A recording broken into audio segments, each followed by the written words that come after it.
C'est le jour d'après, les amis. C'est le jour d'après. La question est là. Quelle est la résonance médiatique en France comme en Espagne de cette élimination du Paris Saint-Germain ou de cette qualification du Real Madrid? Salut à tous, j'espère que vous êtes en forme en ce vendredi. Soyez les bienvenus comme d'habitude à la maison dans mon petit bureau pour ce point média. 2 modules aujourd'hui au programme. À suivre le Barça après le 0-0 à domicile en Ligue Europa face à Galatasaray. En attendant, on ouvre cette page spéciale Real Madrid. Regardez ce jour d'après avec les deux icônes, Kylian Mbappé et Karim Benzema, ce 3-1 du Real Madrid. On va ouvrir cette presse à commencer par l'Espagne. Marca et As, regardez avec deux tempos du Karim Benzema, bien évidemment à la une de As. Ça y est, tu es un éternel avec les Raúl, Cristiano ou encore Di Stefano. Et puis on va parler de l'avenir de Kylian Mbappé à la une de Marca et à la une de la presse française. Vous allez voir ça. On va ouvrir ces différentes pages, à commencer par Karim Benzema. Ça y est,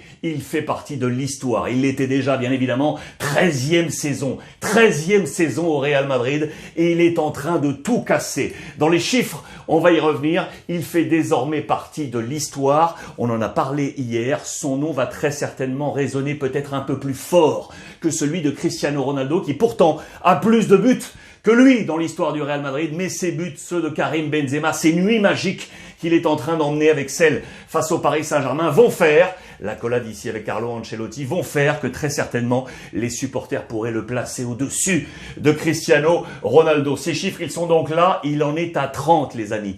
37 saisons en 33 matchs. Voici tous ses buts depuis son arrivée à l'été 2009. On s'en souvient, Di Stefano était encore vivant. Il signait avec lui sur le Ballon d'Or du Real Madrid. 2009-2010, il avait alors marqué 9 buts en 33 matchs. Les saisons ont passé. Il en est à 30 en 33 matchs, soit près de 1 par match. 0,91. Regardez, son record était ici. 32 buts marqués en 52 matchs. Saison 2011-2012, vous voyez que ces 32, normalement, il va les casser en deux pour aller peut-être chercher la quarantaine. Bien évidemment, il en avait marqué 30 la saison passée en 46 matchs. Karim Benzema, je vous le dis, est en train cette saison de tout casser sur tous les tableaux, avec, regardez, les meilleurs marqueurs, les meilleurs buteurs, de l'histoire du Real Madrid, je vous l'ai dit.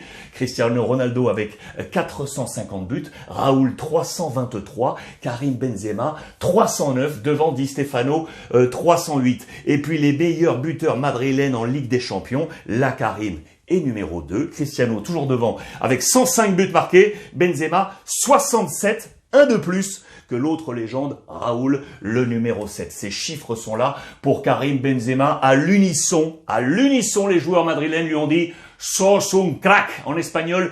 Tu es un crack, vous êtes un crack, monsieur. Monsieur, c'est comme ça qu'on l'appelle. En français, en Espagne, avec cette photo magnifique entre les deux stars de ce match, avec Nacho, Luka Modric, 36 ans, et on va y revenir avec Karim Benzema. Ici, ça, on va en parler, notamment dans la presse française. Vous le savez, l'UEFA a ouvert une enquête concernant Nasser El Khelaifi et Leonardo, le directeur sportif. C'est à suivre dans les pages, là, tout de suite dans ce module. Luka Modric qui rêve d'une 5e Ligue des Champions, bien évidemment, regardez cette image, elle est symbolique.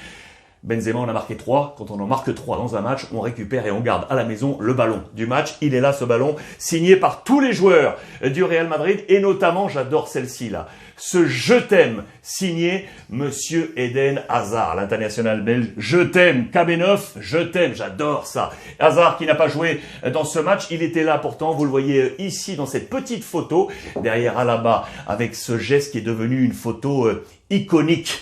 Magnifique, avec cette folie tout d'un coup sur cette qualif. Il est arrivé près du public, il a pris la chaise en plastique, il l'a levée. C'est vraiment une photo qui est devenue iconique, c'est ce qu'on nous dit aujourd'hui. Il est là aussi, alors qu'il est fraîchement arrivé, en train d'inscrire son nom dans cette histoire du Real Madrid avec ce numéro 4, celui de Sergio Ramos, qui était cette nuit-là en face de lui, dans les tribunes, là aujourd'hui joueur du Paris Saint-Germain. Alors Luka Modric, qu'est-ce qu'on fait, les amis? Il a 36 piges, qu'est-ce qu'on fait? On le prolonge? Moi je dis oui. Moi, je dis oui. Son contrat se termine au terme de cette saison. On a tous en tête encore cette passe laser passée entre les jambes de Kimpembe pour aller trouver Karim Benzema. Il assoit tout le monde par ses chiffres et par sa réussite. Allez jeter un coup d'œil sur les réseaux officiels du Real Madrid et notamment la petite vidéo lorsque le match se termine jusque dans les vestiaires. Aurore Thibault l'a posté également sur ses comptes. Vous allez voir, c'est une allégresse, une joie débordante. On dirait un gamin de 20 piges. Il en a 36. 36, le grand Luka Modric avec Karim Benzema. Et on en vient donc à l'incidence et la résonance au Paris Saint-Germain de ce jour d'après, et notamment sur Kylian Mbappé, parce que on a vécu un véritable Waterloo du côté du Paris Saint-Germain, et la question est là. Que va faire Kylian maintenant? C'est à la une de Marca. Regardez, c'est le petit coup en plus, le petit push pour lui faire dire il faut que j'aille là, il faut que j'aille au Real Madrid. Il a posté différentes choses sur les réseaux sociaux et notamment sur Instagram avec ce message adressé notamment aux supporters du Paris Saint-Germain. La Ligue des Champions était un grand objectif pour nous, mais nous avons échoué. La saison n'est pas terminée et quoi qu'il arrive, nous resterons soudés et déterminés jusqu'au dernier match de la saison. Merci aux supporters qui nous soutiennent, et qui ont fait le déplacement ici. C'est Paris avec en titre Moment difficile. Certains y ont vu peut-être un message d'au revoir, on peut le traduire comme on veut, en tout cas c'est le message de Kylian Mbappé avec ce salut ici. Là aussi on peut peut-être y voir un salut aux supporters du Paris Saint-Germain, c'est dans toutes les colonnes espagnoles et françaises. Regardez avec donc de nouveau ce titre qui était à la une du côté de Marca, El empujón que le faltaba a Mbappé. Il s'est bien senti comme à la maison, on nous dit du côté de Madrid avec sa famille, et il se dit je me suis pas trompé.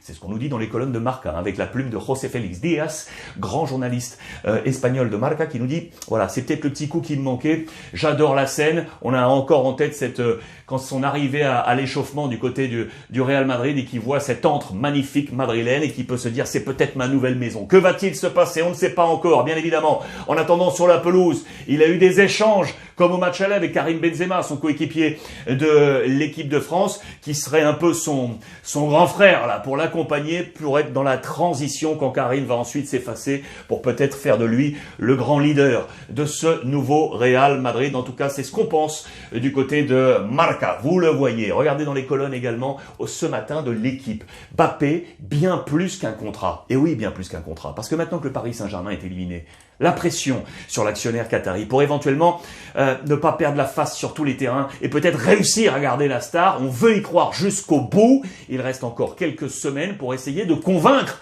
Karim Benzema, Kylian Mbappé, pardon pour ce lapsus. C'est vraiment ce qu'on nous dit dans les papiers aujourd'hui sous la plume ici de José Barroso. Et puis ça nous amène donc à ce qui se passe maintenant en interne, dans la structure du Paris Saint-Germain et notamment cette enquête qu'a ouvert l'UEFA concernant Nasser El Khelaifi et Leonardo. Et cette incroyable altercation, après l'élimination face au Real Madrid, le président du PSG a tenté de pénétrer dans le vestiaire des arbitres pour exprimer son mécontentement. Vous le voyez, l'UEFA ouvre donc une enquête pour savoir si, oui ou non, sanctionner le président du Paris Saint-Germain et le directeur sportif Leonardo. Un vrai film d'horreur, un vrai film d'erreur. L'élimination prématurée contre le Real a ravivé les cauchemars de 2017 et de 2019, bien évidemment, et a mis en exergue une nouvelle fois les carences profondes du management parisien. Et là, on en vient aux accusations concernant Leonardo, le directeur sportif. Sous la plume de Damien Degore et de Arnaud Herman, une mauvaise approche des grands rendez-vous, trop de laxisme et pas de cadre sur cette équipe, une faille psychologique persistante, des joueurs pas là pour les bonnes raisons, attention à là, et une stratégie de recrutement à repenser. Le zéro qui est ici, c'est aucun match remporté à l'extérieur en Ligue des Champions cette saison par le Paris Saint-Germain. Constat très sévère en double page, vous le voyez dans les colonnes de l'équipe aujourd'hui. Dans les colonnes du Parisien aujourd'hui en France, c'est la même chose. Comment remettre le Paris Saint-Germain à l'endroit? Dominique Sévrac a écrit ce papier, vous le voyez. C'est en construisant une culture, un esprit et en transmettant son passé glorieux que le club de la capitale pourra enfin envisager des succès européens. Pour l'instant, il est invariablement rattrapé par ses peurs. Les mots sont très très lourds, focus sur les erreurs de recrutement qui coûtent très cher et on se pose même cette question, regardez ici, fallait-il vraiment aller chercher Messi ? Fallait-il vraiment aller chercher Lionel Messi? Toutes les questions sont ici posées et donc cette zone d'ombre sur Leonardo et le président El Khelaifi à Bernabéu. On nous dit ici en encart qu'un employé du Real Madrid aurait filmé la scène et donc la volonté des deux hommes d'aller retrouver l'arbitre de cette rencontre. Et puis enfin, Mauricio Pochettino, l'entraîneur qui se retrouve bien évidemment dans une situation difficile, intenable, difficile de gérer cette situation. Que va-t-il se passer quant à l'avenir maintenant de Pochettino? Dans les pages espagnoles, on se pose les mêmes questions, vous le voyez. Pochettino est sur un volcan, c'est ici. On dissocie le futur de Pochettino et de Leonardo et on nous rappelle donc ici l'enquête ouverte de l'UEFA contre Nasser El Khelaifi. Puis pour l'anecdote ici, regardez, je vous montre ça puisque Messi, ça devient sa bête noire de jouer à Santiago Bernabéu. Il en est maintenant à 13 heures sans but marqué face au Real Madrid. 13 heures sans marquer face au Real Madrid dans les matchs disputés entre les deux formations. Voilà pour ce point complet sur ce jour d'après et la résonance médiatique entre le Paris Saint-Germain et le Real Madrid. Les amis, merci de votre fidélité. Je vous rappelle les 2 modules disponibles sur l'ensemble des plateformes et en podcast. À suivre le module Barça après le 0-0 à domicile face à Galatasaray. C'est le débrief. À tout à l'heure et profitez des vôtres.